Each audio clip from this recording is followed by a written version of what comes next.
Yo, what is going on, guys? Jack here, and welcome to episode 18 of our Tracksuit to the Top series here with Lewis FC, and today we kick off our first episode in a brand new division, the Vanarama Conference. As you guys will know, if you missed last episode, go check it out as always, but we did get promoted, and we did very well last year. We performed well, but this is a whole new beast. Back-to-back promotions hit me hard. The team needed a shake-up, and shake it up we certainly have. Anyway, let's look at our transfer history. So on the outs, a few of perhaps the players who, if you're a Lewis FC fan or you follow Lewis at the moment, you'll recognise some of these players. I have unfortunately had to let them go because they're simply not going to be good enough at this level. The first player was Gary Elphick, a good player for us. Good loyal servant to the club, had an impact in our first year, however this last year just wasn't up to the standards of the league unfortunately, so we've let him go. The next player was one of my first signings at the club, and that is Jack Randall, who has left us to go back down to the league that we originally started in, and as you can see he's left us after a fantastic first year, and having gone out on loan last year and just didn't break into the first team, wasn't good enough, and it's sad to say with a teary eye that we've let him drop away from the club. Few other players, Trelevan I've let go. He's still not found a club, and I'm already maybe weighing up bringing him back, but he certainly isn't going to be of the quality of some of the players we require. He's another player who last year I let go out on loan, however really didn't have an impact there, didn't impress me enough to warrant him getting a contract in this division. Jack Walder as well, another player who complained a lot about lack of first team football. One real change this year in FM is the fact that if a player is of a squad status, they really have to be playing the football of that squad status. So if you have a key player, if you leave them out the side for 2 or 3 games, they immediately become unhappy. One of the issues I had was that with us being a kind of non-professional club, we only offer contracts to players who are considered first team regulars or key players. So a lot of players are on first team first team player squad statuses, and because they weren't playing, because we got promoted, they were whinging. Another player who fell into this boat was Lewis George, a player who ideally I would have liked to have kept, but he wanted to move, didn't want to sign a new deal, so we've let him go. One thing you guys will notice is the abundance of signings on the ends. I've really tried to strengthen our squad, and to do that we've brought in some very good players. One thing that's worth noting is I have changed my tactics slightly for this coming year, so you will notice as I go through these signings you might be wondering how do they fit into the system of last year, our kind of 4-4-2. It's kind of evolved a little bit, you guys will see that in a second. The first thing I want to mention is the fact I was able to get 2 players from Southampton on frees, both youth players who were released. They come in on pretty big wages for our division, and we are right up on our wage budget, which is going to potentially hurt us long term, but hopefully it's going to be worth the risk, because I'm hoping that with the additions we've made from Southampton we're going to be on the onwards and upwards. One thing that's really important to note with the lower leagues is actually the fact that lower league players and players who want to come to lower leagues look at geography a lot, and it actually plays an oddly large part in whether or not a player wants to join you. So for example, I couldn't go to say a Sunderland reject from the youth academy and ask him to join me because he wouldn't want to relocate to the south coast of England. However, because we're on the south coast and Southampton's just a stone's throw away, we were able to bring in a few of their players. So anyway, let's talk about these transfers. Enough rambling. The first one here, Marcus Barnes, 19 years old, a real player, not a regen, 19 years old, going to be playing him out on the right hand side, cutting in on this left foot of his, but you can see here, fantastic player for this level, a really strong player. He's going to be a good player for most League 2 sides. We've brought him in, he's got some good pace, very good just all-round player. You can see here just never broke into Southampton's side. Worth also noting that Southampton did get relegated last year, which probably further help me get in some of these players. So he comes in, going to be a very good player. The next player is another player playing for a championship side, and that is Shane Parry. Good centre-back, this guy. He has what I like to call the core 3 defensive technical attributes of being good in the air with his heading, good marking, good tackling. You can't go wrong with those 3. He kind of lacks anything else in his game, but that doesn't really matter at this level. I'm looking for players who are going to be able to defend. I also really like his mentals. Bravery perhaps lets him down a tad, but it makes him a better kind of covering defender. But great positioning, good work rate, which means he is going to chase back. Good decisions, good anticipation as well, great reading of the game. Aggression's useful. In terms of his other physicals, his jumping lets him down substantially, but he makes up for that with his more than average pace for at this level. And just because of how good his mentals are and the core defensive attributes that he has, he's going to be a very useful player in this league. The next player we signed was this guy. I'm going to go with Basiu for how you say this guy's name. He's Romanian. Oddly enough, there's a club in the lower leagues called FC Romania, and I didn't know about this team, but they have some very good players, and I've actually been eyeing up a few of their players. Now, their players aren't standout, don't get me wrong, but there's a few here who I did honestly weigh up signing because they're pretty useful for this level. In the end, Basiu was the only guy I brought in from the side, and Andre's a very good player. You can see the last few years he's done okay. He's played regular first team football for them, which is good. He's never been standout, but then he's been playing in a team mostly full of virtual players. He's going to join us as a decent little rotation option. He's only on £250 a week. Really good physicals for at this level, some nice well-rounded mentals as well, and he also has a good first touch and good passing, which combined with his vision and ability to tackle and mark makes him a fantastic option at deep line playmaker. Next player is probably the best transfer we made, and it is Jake Hesketh from Southampton. This guy is incredible for this level. 20 years old, could probably waltz into a lot of League One sides. He's a good League Two player according to my assistant. Looking at his career stats, again, just never played for Southampton, was never given that chance. He's come to us and he is being paid £650 a week.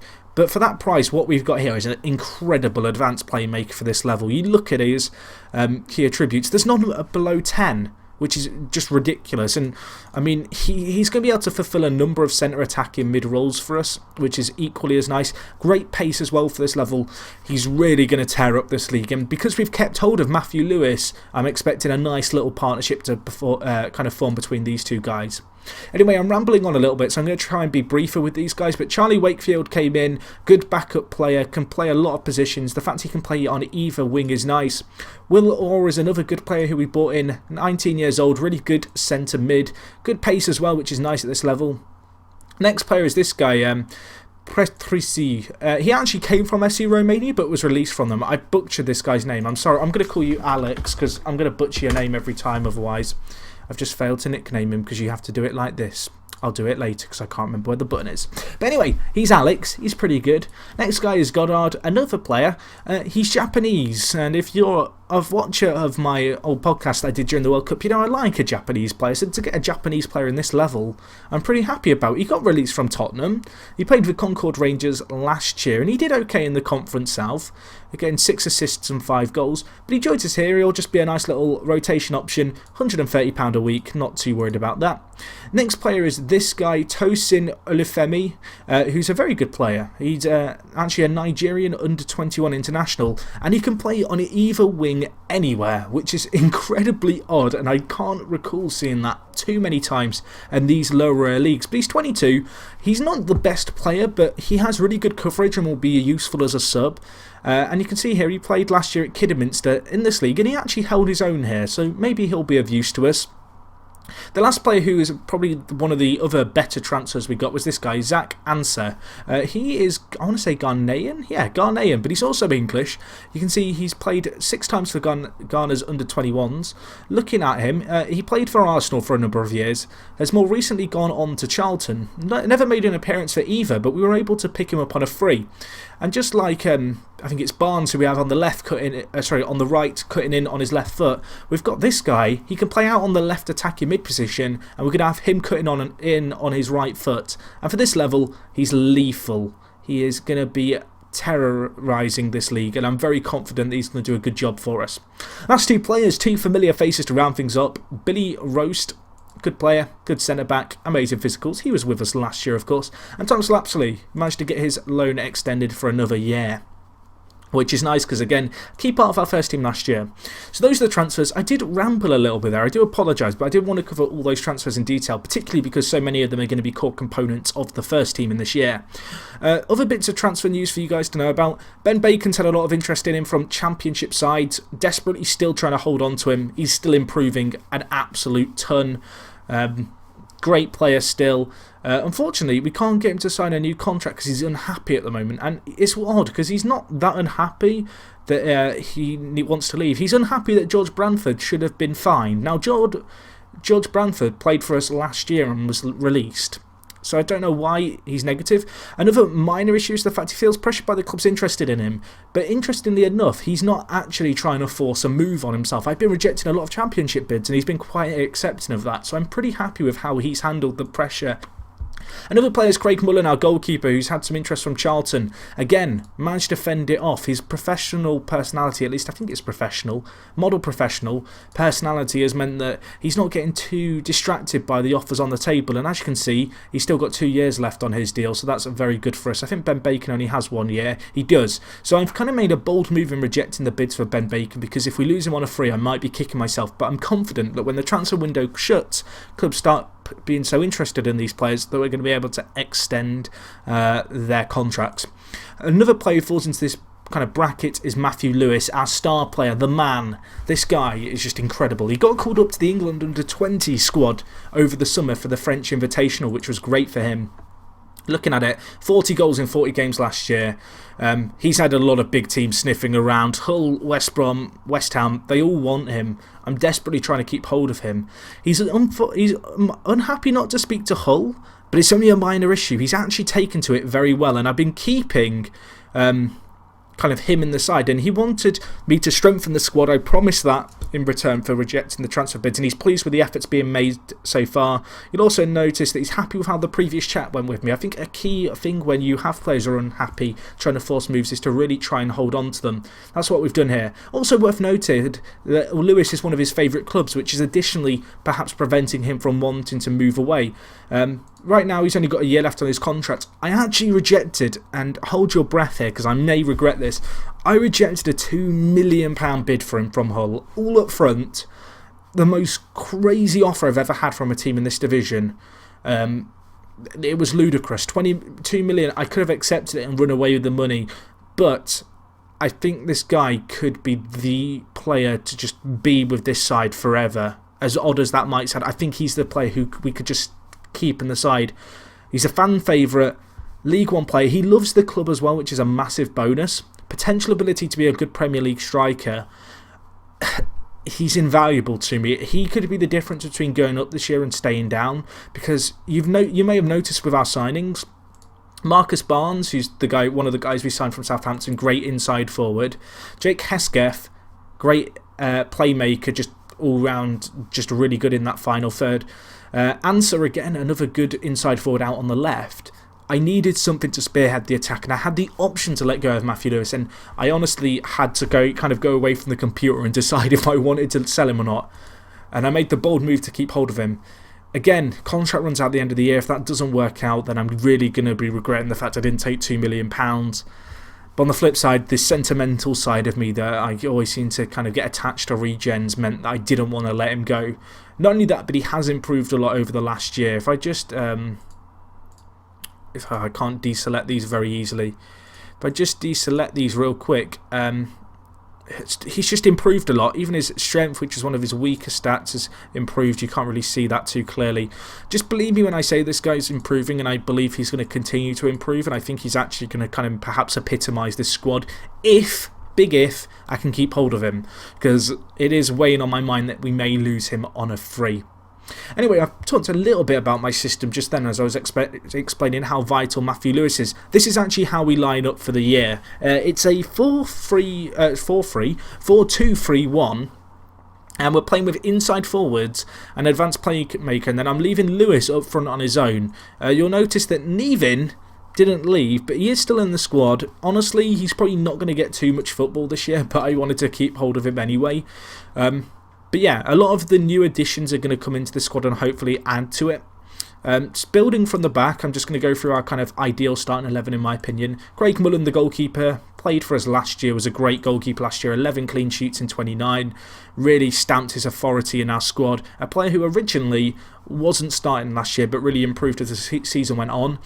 One of the few survivors from when I took over the club, Henry Muggeridge, retains his position at right back. Again, a great year for him last year. Perhaps not as standout as the year before, but going up that level, I wasn't really expecting him to perform quite to the same standard. Will be interesting to see how he gets on this year. At centre-back, Billy Roast.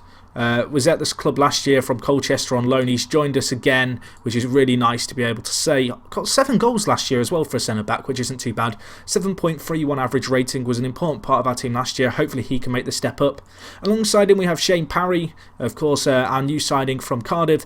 As I mentioned before, great defensive player, has some good mentals as well. Not incredible in the air and not incredible when it comes to his raw speed, but Roast makes up for that. So I'm hoping this kind of partnership of an athlete in Billy Roast, who's not the best defensively, and then a real kind of player in Parry, who's just an out-and-out defender, is going to serve us really, really well.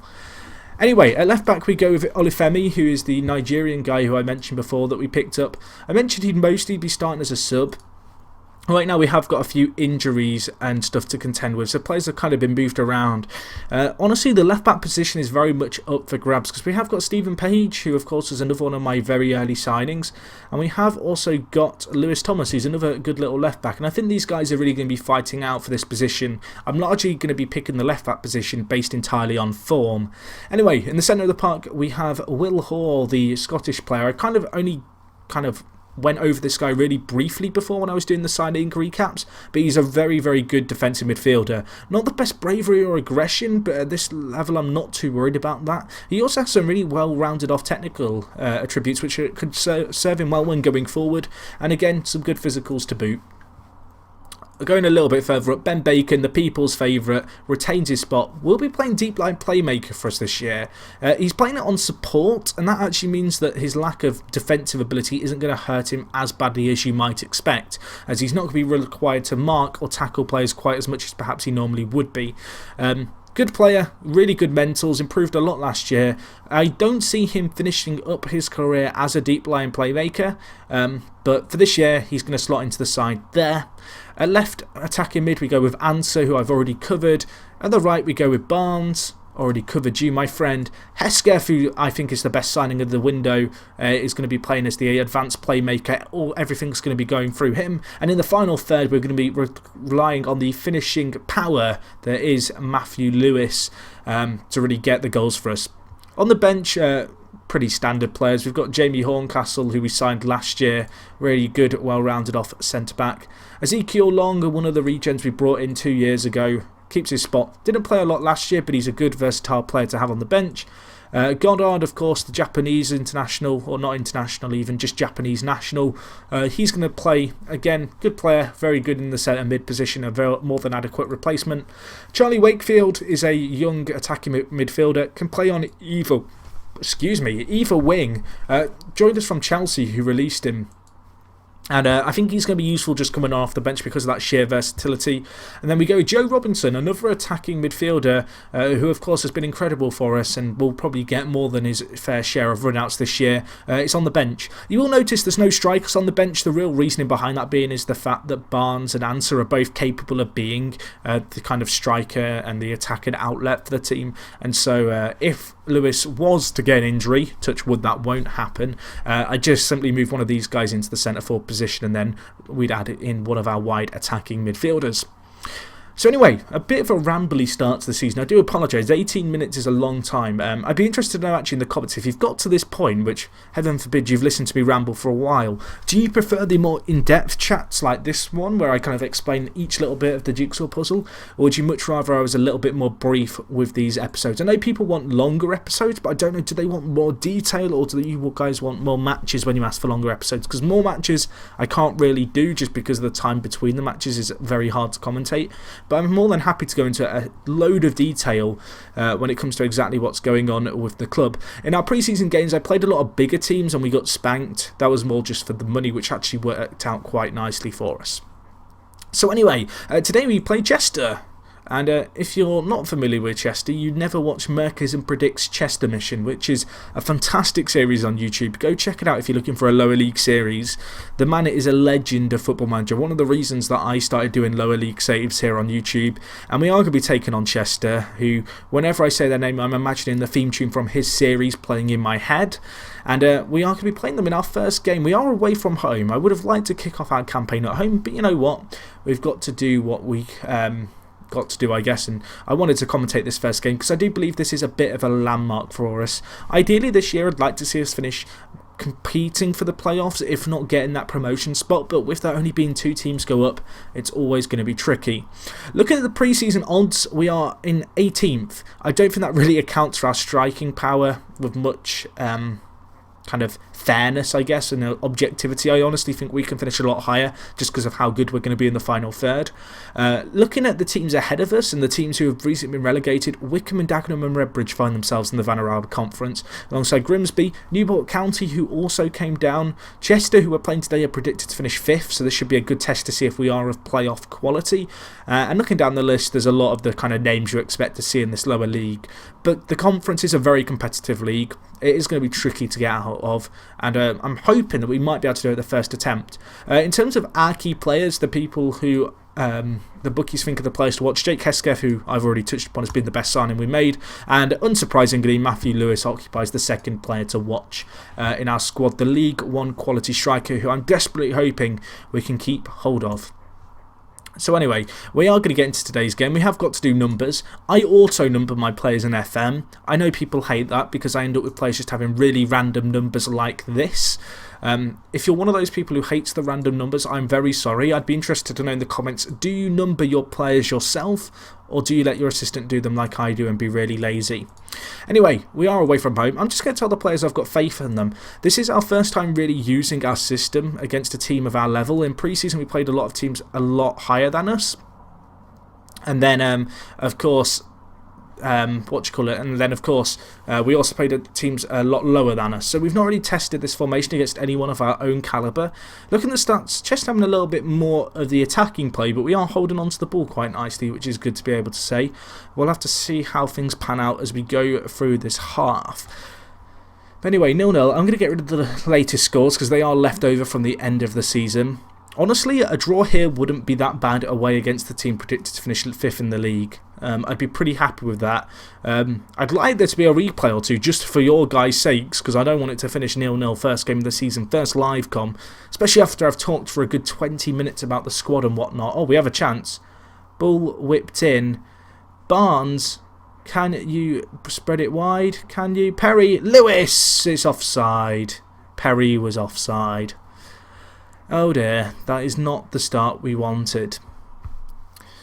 Okay guys, sorry for the cut in recording there if you noticed it. I noticed my PC was having some frame rate issues. I was trying out some different recording settings, but I have a feeling that if we were to score and there was to be a 3D highlight, you guys would be watching a PowerPoint. So I've quickly adjusted that. Nice passionate team talk, get the players fired up. Can we get something straight from kickoff? No we can't. Muggeridge has the touch of a mug. Disappointing. But I'm happy with how we've started this game. We've held on to the ball well, but we are going to have to defend well, and hopefully we can craft out 1 or 2 opportunities that perhaps we need to get our heads ahead in the game. Although it looks like there might be a replay from kickoff here, but it could be going Chester's way as they do have the ball, and Perkis cuts inside and they do score straight from kickoff. I had a horrible feeling that was going to happen. Daniel Dayini with the goal. Not a lot I can do to really stop that. Found himself with some space. I don't know if the keeper could have done a little bit better, but I can't blame it on the keeper really.